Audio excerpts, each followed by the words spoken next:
Jemaah yang berbahagia, kita sambung kaji kita. Diceritakan dari Wahab bin Munabbih bahwa iblis telah menemui Nabi Yahya bin Zakaria alaihissalam. Jadi satu hari iblis itu telah berjumpa dengan Nabi Yahya bin Zakaria alaihissalam. Lalu Nabi Yahya berkata kepada iblis, beritahukanlah kepadaku tentang macam-macam tabiat manusia menurut pendapatmu. Jadi dulu di zaman beberapa orang Rasulullah, salah satu mukjizat Nabi itu apa? Beliau boleh bertemu dengan iblis. Ada kalanya menyerupai manusia. Jadi satu hari Nabi Yahya berjumpa dengan iblis dan bertanya tentang tabiat manusia. Maka iblis menjawab, sebagian di antara mereka ya seperti kamu, artinya seperti Nabi lah, yaitu orang yang maksum, terjaga dari melakukan perbuatan dosa, di mana kami tak mampu menggodanya sedikit pun. Kelompok kedua berada di tangan kami seperti orang main bola lah. Orang main bola tahu sendirilah mana kaki nak mengarah. Ini kelompok sangat mudah untuk digoda. Sedangkan kelompok ketiga ini berat bagi kami. Kami sudah berusaha sekuat tenaga untuk menggodanya, kan tetapi ia buru-buru mengucapkan istighfar. Ini jemaah yang berbahagia, di memang kelompok para nabi, para rasul, ini kelompok yang dijaga oleh Allah dari godaan-godaan syaitan, namanya maksum. Tapi kelompok yang kedua yang banyak ini, yaitu kelompok orang awam, di mana iblis sangat mudah menggodanya. Macam bagaimana mudahnya orang main bola. Pemain bola mengarah bola macam itulah. Dia kecik, digelicik sikit jatuh, begitulah. Nah, kelompok yang ketiga yang memang boleh saja tergoda tetapi cepat-cepat istighfar. Jemaah yang berbahagia, ketika kita tergoda oleh iblis, iblis memang gembira, iblis memang suka. Tapi ketika kita mengucapkan istighfar, astagfirullah, astagfirullah, menyesali atas perbuatan itu yang membuat iblis menderita. Itu yang membuat iblis kecewa. Makanya kita dianjurkan ketika melakukan kesalahan, barangkali tersilap, salah langkah, maka cepat-cepat istighfar. Astagfirullahaladzim, astagfirullahaladzim, astagfirullahaladzim. Salah seorang orang bijak berkata, saya merenung dari pintu mana iblis ini masuk. Jadi ada beberapa pintu iblis masuk menggoda kita. Kita tengok di situ ada 10 pintunya. Ada 10 pintu tempat iblis masuk. Itu kita kalau boleh kita tutuplah pintu itu. Satu disebut pintu rakus dan buruk sangka. Pintu tamak dan buruk sangka. Itu salah satu pintu yang iblis masuk di sana. Saya selalu mengatakan begini. Kalau hati kotor, saya ulang balik. Kalau hati kotor, maka apapun kebaikan yang orang buat itu tak pernah baik dianggap. Itu hati kotor. Tapi kalau hati bersih, orang jahat pun dianggap baik. Itu pula satu kelebihan. Orang beberapa kali tipu dia tak peduli, dia baik juga. Itu hati bersih. Tapi kalau hati kotor, kita buat baik pun dia tuduh. Ini baik ada makna ni. Itu dia. Ini baik mesti ada makna. Ini bukan baik sembarang baik ni, mesti ada makna. Curiga terus, buruk sangka terus. Saya selalu menyampaikan, Kalau hati dia bersih, sikit pun tak ada buruk sangka dengan orang. Maka kita didik diri kita macam mana?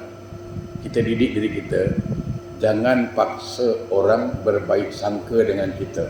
Jangan paksa orang supaya baik sangka dengan kita. Tapi kita paksa diri kita supaya baik sangka semua orang. Itu. Jangan paksa orang supaya baik sama kita, tapi kita paksa diri kita supaya baik dengan orang. Jangan paksa orang supaya respect dengan kita. Jangan paksa orang hormat dengan kita, tapi kita paksa diri kita respect dan menghormati orang. Itu baru betul. Kalau hati bersih, semua selesai. Ya. Pintu rakus. Ya. Ini sifat manusia, tamak, rakus, itu sifat manusia, ya, terutama soal rezeki. Nah, untuk melawannya macam mana supaya tak rakus? Perhatikan firman Allah dalam surat Hud ayat 6. Saya sangat yakin kalau sudah betul-betul dia yakin pada ayat ini, dia berhenti dari rakus. Dalam Al-Quran surat Hud ayat 6, a'udzubillahi minasyaitonir rajim, wa ma min dabbati fil ard illa 'alallahi rizquha. Dan tiada satu pun binatang yang melata di muka bumi ini melainkan Allah lah yang memberi rezekinya. Jadi kita yakin, saya yakin-yakinnya bahawa rezeki kita Allah dah tentukan. Itu pasti. Dalam ilmu tauhid kita diajar itu. Orang itu, kata Nabi, tidak akan mati selagi rezekinya ada. Cuba perhatikan ayat tadi, surah Al-Hud ayat 6. A'udzubillahi minasyaitonir rajim. Wa ma min dabbati fil ardi illa 'alallahi rizquha. Sedangkan binatang yang melata pun Allah siapkan rezekinya. Bayangkan binatang yang barangkali kita anggap hina, itu pun Allah siapkan rezekinya. Apatah lagi kita makhluk yang memang Allah muliakan. Makhluk yang terbaik ciptaan Allah. Pasti Allah siapkan rezeki kita. Dan rezeki itu Allah dah tentukan. Berapa banyak kita tak tahu. Kita nak ambil cara halal pun segitu juga. Nak cara haram pun segitu juga. Yakinlah, dia tak bertambah. Dengan cara tipu pun segitu juga. Cara baik pun segitu juga. Rezeki tak akan bertambah. Karena segitulah rezeki kita. Allah dah siapkan rezeki, ni dia. Ini kewajipan Allah menyiapkan rezeki kita. Kewajipan kita mendapatkan rezeki itu. Itu kewajipan kita. Dengan cara usaha, ikhtiar, doa. Lepas tu tawakal. Sedikit saya tambah. Ini contoh. Saya pinjam duit Haji Rahman. Katakan pinjam. Lalu saya pinjam. Dari segi hukum, kalau saya berniat, niat tidak mau bayar, niat. Saya pinjam duit tapi dah ada niat, memang tak nak bayar pun, maka hukumnya sama dengan mencuri. Haram hukumnya. Dia makan pun duit haram. Innamal a'malu binniyat. Memang duit hutang tu halal. Hutang boleh kan? Boleh. Cuma kerana niatnya salah. Dia sudah awal-awal berniat, dia kasih, aku pergi bayar. Aku ambil lah, cabut lah. Gitu. Dia tak bayar. Maka kata Nabi, hukumnya sama dengan mencuri. Itu kan dah menipu. Perhatikan betul-betul. Jangan anggap enteng soal hutang ini. Selalu saya sampaikan. Pertama, ya, kita pun pernah dengar dari saran Ustaz, sampai-sampai Nabi pernah tidak mau menyolatkan seseorang karena masih punya hutang. Ya kan? Nabi pernah tak mau solatkan karena masih ada hutang orang. Dan orang itu tidak akan masuk surga sebanyak apapun amalan, sebanyak apapun. sebanyak apapun amalan, sehebat apapun alimnya, kalau dia masih menyangkut hutang dengan manusia, maka tertahan di pintu surga sampailah dia selesaikan hutangnya itu. Ustaz, saya memang berhutang dululah. Dulu masa saya muda-muda banyak hutang Ustaz. Sekarang saya nak bayar macam mana? Orang ni pun dah mati. Saya tak cari-cari dah tak jumpa ni orang macam mana. Ulama mengatakan cari dulu orang itu. Cari. Kalau seandainya tak jumpa juga, maka niatkan duit itu berapa hutangnya, sedekahkan di masjid, niatkan dalam hati, inilah pembayar hutangku nanti. Kalau nanti pasti dipertemukan Allah di akhirat, dia akan tuntut, sudah disiapkan. Tapi dengan syarat. Dengan syarat apa? Kalau jumpa orangnya kebetulan, sudah kita tabung masjid, jumpa pula besoknya. Jangan setahun pula, jangan cakap, aku dah cari kau mana-mana, kau tak jumpa, aku dah letak ke masjid. Engkau nak, aku ambil kat masjid. Tak boleh. Dia kena bayar lagi. Jadi yang dibagi di masjid ni, dia hitung sedekah dia lah. Tu jangan pula nanti, aku dah cari kau kat mana-mana, tak jumpa, aku letak ke masjid. Engkau nak, engkau buka tabung masjid. Bukan begitu. Itu satu bab hutang ya. Tipu pun, dia segitu juga rezekinya, yakin dia katakan. Itu satu. Yang kedua sedikit masih tentang hutang ini. Begini. Saya cakap jeraman, saya pinjam duit boleh? Boleh. Berapa? 1,000. Tapi ustaz kena bayar 1,200. Jelas itu riba. Itu riba kan? Kerana lebih. Ada riba yang sir. Riba yang samar-samar. Itu. Samar-samar dia. Apa contoh? Jeraman, apa? Saya pinjam duit boleh? Boleh? 1,000. Okey. Tak ada cakap bayar lebih tu. Tapi Haji Rahman dalam hati berkata, semoga nanti ustaz bayar lebih. Itu pun masuk riba. Karena sudah ada dalam hati sudah ada terdetik, nanti mudah-mudahan dia bayar lebih ya. Ini tak lepas tau. Tapi sudah terdetik dalam hati, para ulama mengatakan itu pun termasuk riba. Riba yang samar. Nah, yang baik macam mana? Sebaik-baik pembayar hutang, kata Nabi, sebaik-baik pembayar hutang, dia membayar hutang dengan lebih, tapi tidak ada akad lebih awal. Dia contoh, Haji Rahman, saya pinjam duit 1,000 boleh? Boleh. Ni ustaz 1,000. Tak ada akad bayar lebih dan tak ada niat minta bayar lebih. Maka saya akan menjadi pembayar hutang yang terbaik sesuai dengan pesan Rasulullah. Ni Haji Rahman, $1,000 hutang saya, ini hadiah $200 untuk Haji Rahman. Boleh? Boleh. Jangan cakap tak boleh, ini riba. Tidak, itu hadiah boleh ambil. Boleh. Dengan syarat tidak di akad awal, tidak diniatkan. Itu ya. Itu perbincangan kita simpel. Jadi satu. Jadi untuk apa kita rakus? Untuk apa tamak? Allah dah tetapkan apa? Saya pernah ceritakan tentang Sayyidina Ali, macam mana Sayyidina Ali pada satu hari bawa keledai pergi masjid, dia nak solat bawa keledai. Habis sampai di masjid, tengok mana nak letak keledai ni, mana nak ikat keledai ni. Tak ada tempat. Tiba-tiba ada satu lelaki dia dekat masjid itu.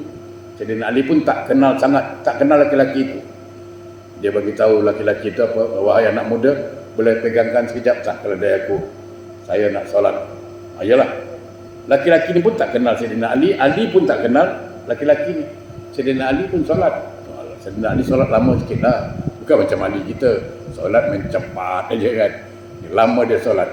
Nah, ketika itulah setan datang menggoda laki-laki itu. Kau jual aja lah keledai ni, jual. Dia orang mungkin kenal kau apa, habis kau jual kau belah lah. Jangan datang ke masjid, digoda. Nah, kebetulan pada saat yang sama, ketika Sayyidina Ali nak solat, sebelum angkat takbir, dia berniat dalam hati, kalau budak tu jujur jaga keledai, aku nak kasih dia 25 dirham. Ada niat Ali gitu, aku nak bagi dia hadiah, kalau dia amanah lah, kalau dia jujur, aku kasih 25 dirham. Pada saat itu juga terjadi. Nah, bila Sayyidina Ali solat, syaitan goda terus, kau beli, jual. Dia bukan kenal kau jual aja. lama-lama pemuda ni tergoda, lalu dijual di pasar. Bila Sayyidina Ali keluar masjid, dia tengok mana keledai aku, tak ada. Cari-cari tak nampak. Ada satu orang tua lewat. Ditanya, wahai orang tua, engkau ada nampak tak satu lelaki bawa keledai? Oh, engkau punya keledai? Dia lagi nak jual kat pasar. Aku dah tengok tadi tu, orang nak jual keledai kat pasar. Oh, tengok. Sayyidina Ali langsung ke pasar. Sayyidina Ali tak mau kasih malu. Anak muda tu dia tengok aja dari jauh.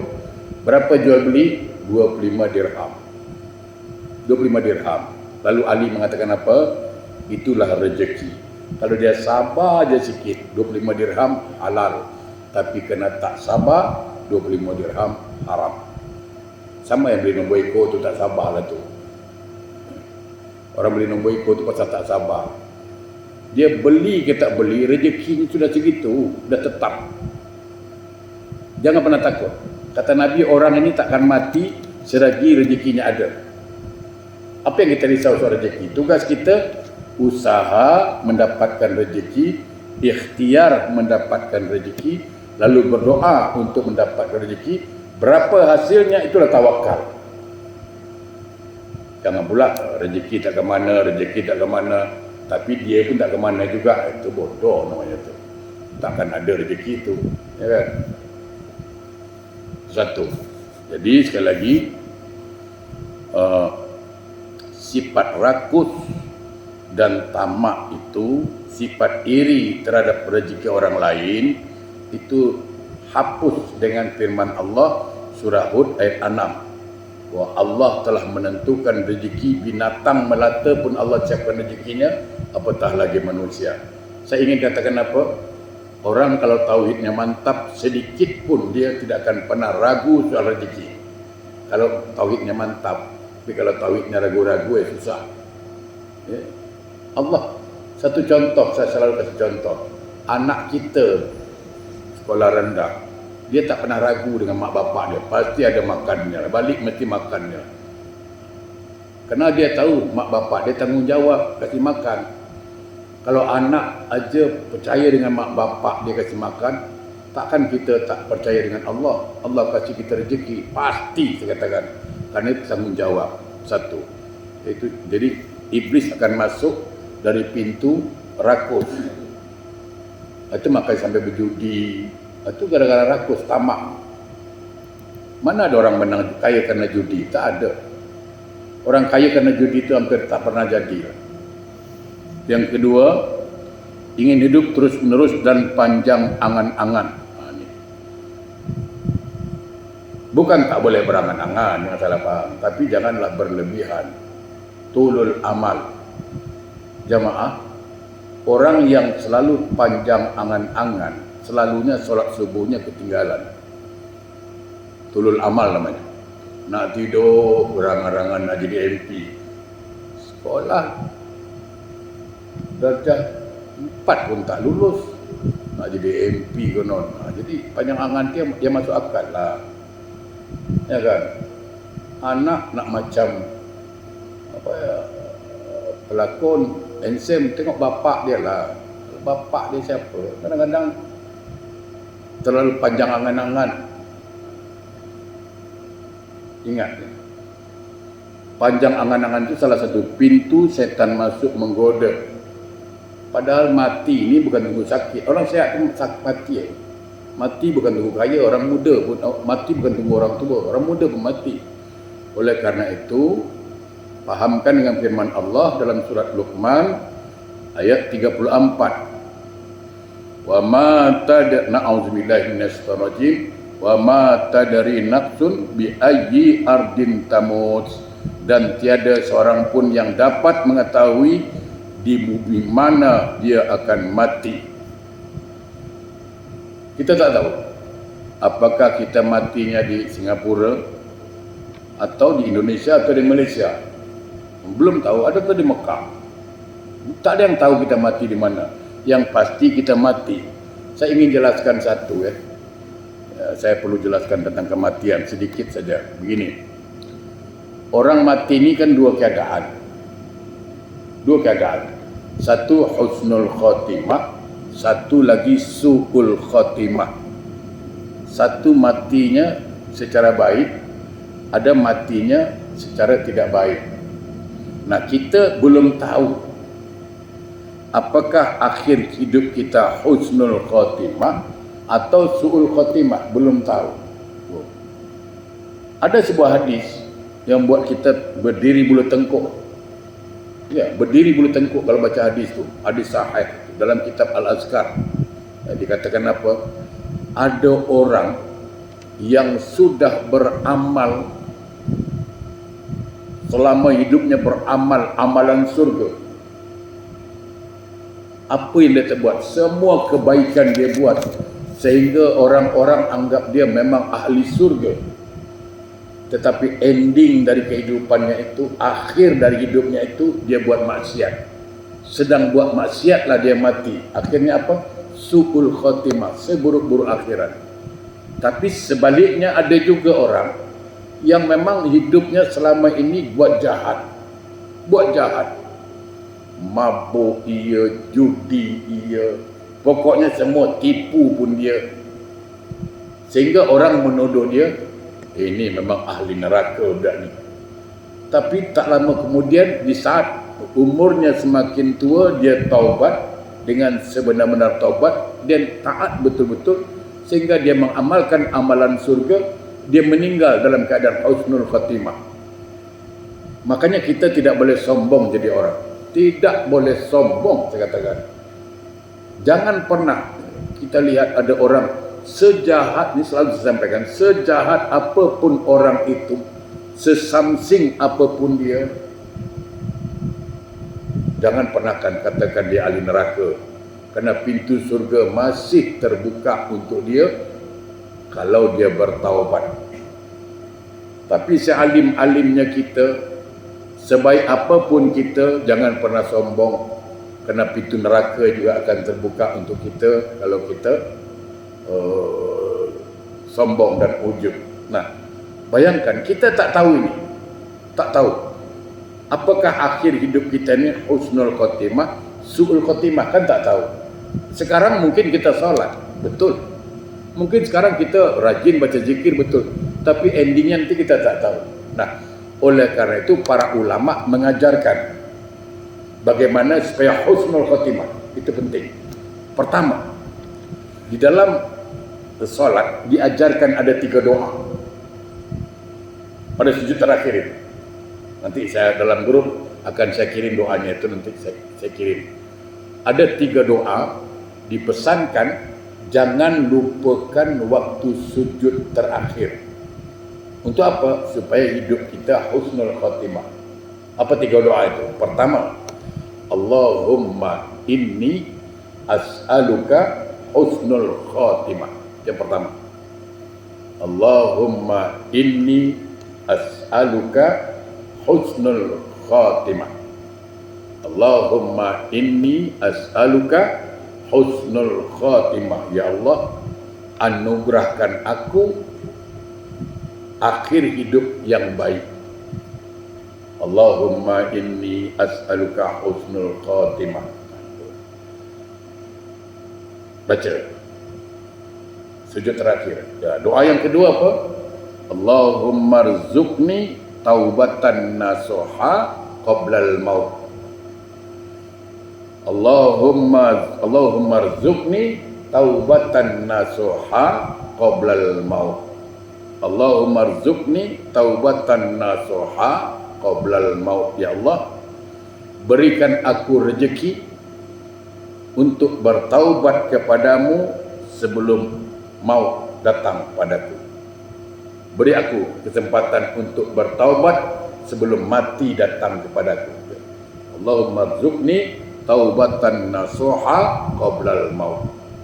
Doa yang ketiga, ini hafallah, banyak hafal. Ya muqallibal qulub, sabit qalbi ala dinik. Ada yang menyambung wa ta'atik, boleh. Ya Allah, ya muqallibal qulub, sabit qalbi ala dinik, boleh. Sampai situ. Ada yang menyambung, boleh juga. Ya muqallibal qulub sabit qalbi ala dinik wa ta'atik. Ya Allah, Engkau yang membolak-balikkan hati manusia, tetapkan hati kami dalam taat menjalankan agamamu. Itu InsyaAllah nanti saya kirim di grup lah, ya, 3 doa itu. Satu. Yang kedua, jangan lupa baca doa.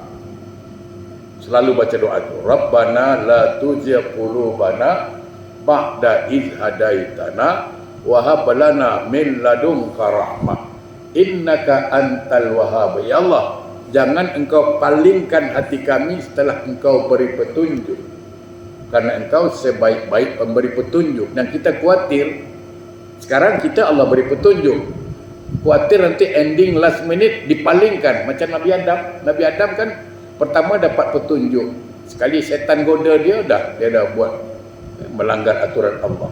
Nah, perbanyak doa, karena cuma doa yang boleh merubah takdir. Itu jelas hadisnya dalam riwayat At-Tirmizi.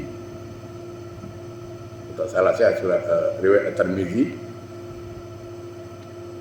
La yaruddu qada ila doa. Tidak ada yang boleh merubah takdir Allah kecuali doa. Jadi perbanyak doa, minta ya Allahumma khtimna Allah bi husnil khatimah wa la takhtim alaina ya Allah bi su'il khatimah. Itu doa di antaranya lah. Doa. Tuh. Kenapa saya katakan begitu? Karena saat kita meninggal dunia dalam sakaratul maut, ya, itu tantangannya luar biasa.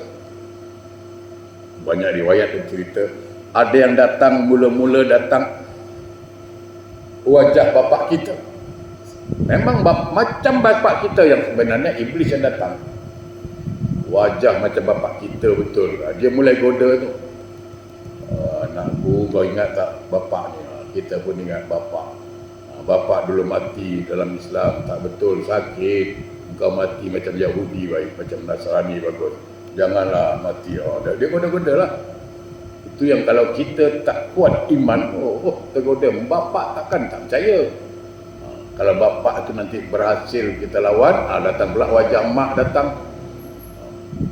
Anakku, aku yang lahirkan kau, aku yang besarkan kau, mak tak sampai hati tengok engkau sakit. Oleh kerana itu matilah macam Nasrani. Bagus. Bayangkan kalau kita mati dalam keadaan percaya, kata mak mati Nasrani lah. Itu bahayanya. Dan semua kawan-kawan dekat kita yang sudah mati datang situ semua. Yang sebenarnya setan, semua kaki menggoda semua. Kalau iman tak cukup macam mana? Jadi kematian ini memang suasana yang sangat menggurunkan, ya. Jangan anggap enteng.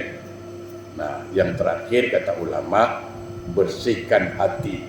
Karena hanya orang yang bersih hatilah mereka yang husnul khatimah. Ya. Itu. Jadi jemaah berbahagia, jangan pernah kita merasa hidup beribu-ribu tahun. Ya. Mati itu pasti. Berangan-angan boleh, tapi jangan berlebihan. Selanjutnya apa? Pintu ingin bahagia terus, dapat nikmat cukup, dan takut hilang nikmat, dan lupa beratnya hisab. Jemaah berbahagia, ada sebuah hadis Nabi dikatakan apa?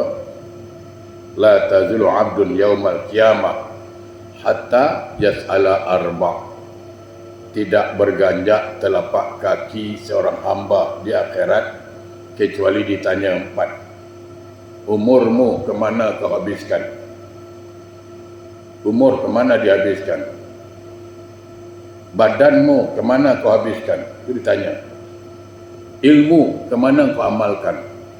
Badan satu soalan, kemana kau habiskan? Ilmu satu soalan, kemana kau amalkan? Umur satu soalan, kemana kau kemana dihabiskan? Tapi harta dua soalan. Hati-hati, kalau harta dua soalan.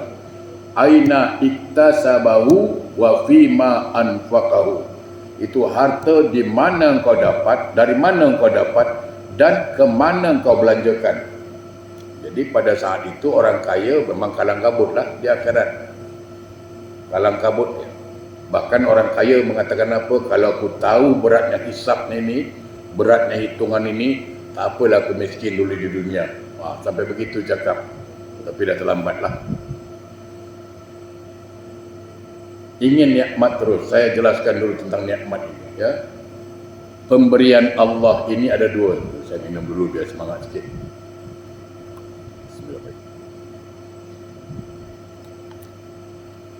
Bisa saya jelaskan supaya tak ada iri. Pemberian Allah ada dua. Satu, pemberian itu disebut nikmat. Yang satu lagi disebut istidraj. Supaya kita faham, orang ni dapat nikmat ke istidraj. Yang mana disebut nikmat? Ini dia.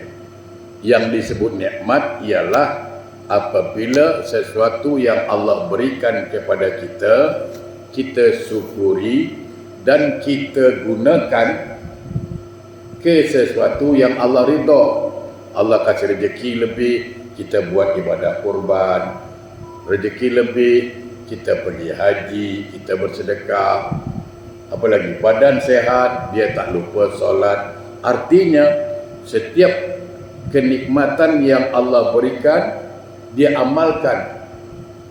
Dia membuat dia lebih taat pada Allah sehingga mendekatkan dia pada surga. Maka disebut itu nikmat. Nah, kalau satu lagi istidraj. Apa itu?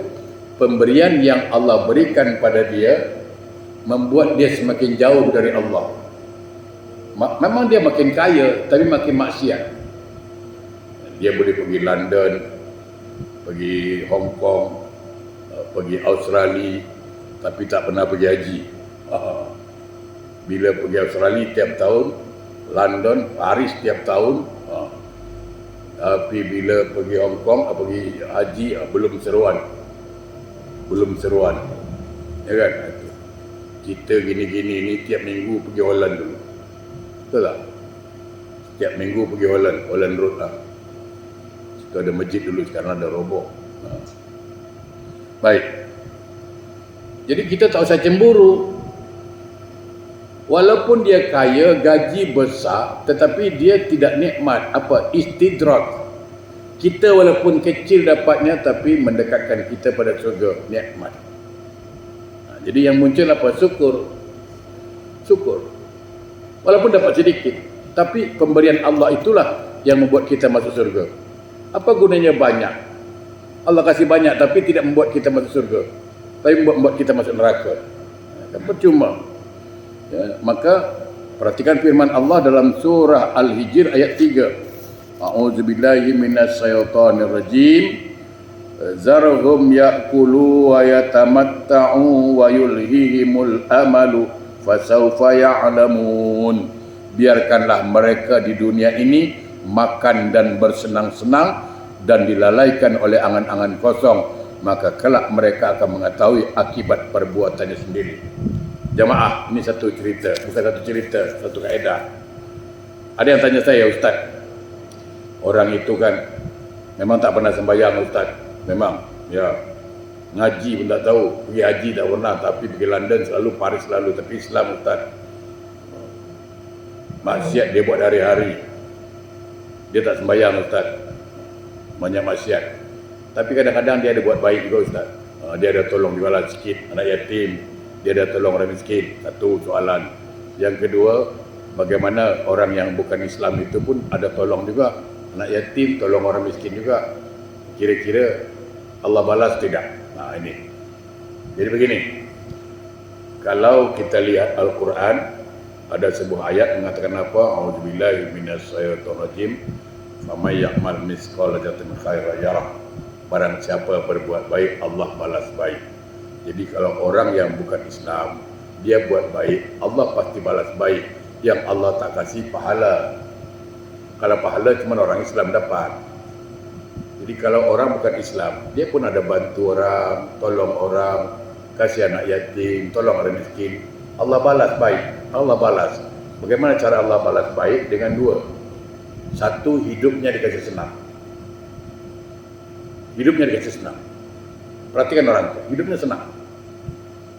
Semua orang Islam pun yang tak sembahyang itu hidupnya senang. Senang hidupnya. Yang kedua, matinya mudah. Matinya senang. Orang kafir dengan mati senang. Saking senangnya pakai musik. Ya kan? Pakai musik dan saking senang. Ya. Dan orang yang banyak maksiat, tak pernah sholat, tapi kadang-kadang tolong anak yatim juga, matinya senang. Kenapa? Karena itulah cara Allah membalasnya. Nanti di akhirat tinggal azab aja lagi. Dia nak tuntut apa? Aku dah buat tolong anak yatim, aku tolong orang miskin. Kata Allah, aku dah tolong, kau mati senang apa? Kau jangan cerita banyak. Senang. Sebaliknya, ini sebalik. Jangan pernah buruk sangka. Kadang saya pernah sampaikan, ada seorang Pak Imam masjid, mati susah. Kita kadang-kadang mulai buruk sangka. Tak sangka padahal imam masjid tau. Imam masjid tau. Suara bagus tau kalau imam. Tapi kita tengok mati dia punyalah susah. Tak tahu dosa apa yang dia buat. Astagfirullahaladzim. Mana boleh cakap begitu? Tak boleh. Ada ulama mati susah. Ya. Oh, dia guru ngaji tau. Dia tu baca Quran bagus tapi mati susah. Tak tahu dosa. Jangan. Tak boleh. Itulah cara Allah membersihkan dosa, supaya dia bersih bertemu dengan Allah. Lepas sudah dia. Itu. Kalau yang itu dikasih senang, supaya Allah senang nak azab dia. Yang satu pula nanti di akhirat dia dapat nikmat. Kenapa? Karena dia sudah mendapat teguran dari Allah waktu mati. Susah matinya. Itulah cara Allah membersihkan dosa. Itu cara Allah. Jadi jangan buruk sangka. Tetap baik sangka dengan Allah. Baik, saya kira itu dulu insyaAllah. Kita jumpa nanti akan datang pada yang nomor 4 insyaAllah. A'udzubillahi minasyaitonirrajim. Bismillahirrahmanirrahim. Alhamdulillahirrabbilalamin. Allahumma salli ala sayyidina Muhammad wa ala sayyidina Muhammad. Allahumma arinal haqqa haqqa wa atina ittiba'ah wa arinal batila batila wa tinabah. Rabbana atina fid dunya hasanah wa fil akhirati hasanah wa qina azabannar. Walhamdulillahi rabbil alamin.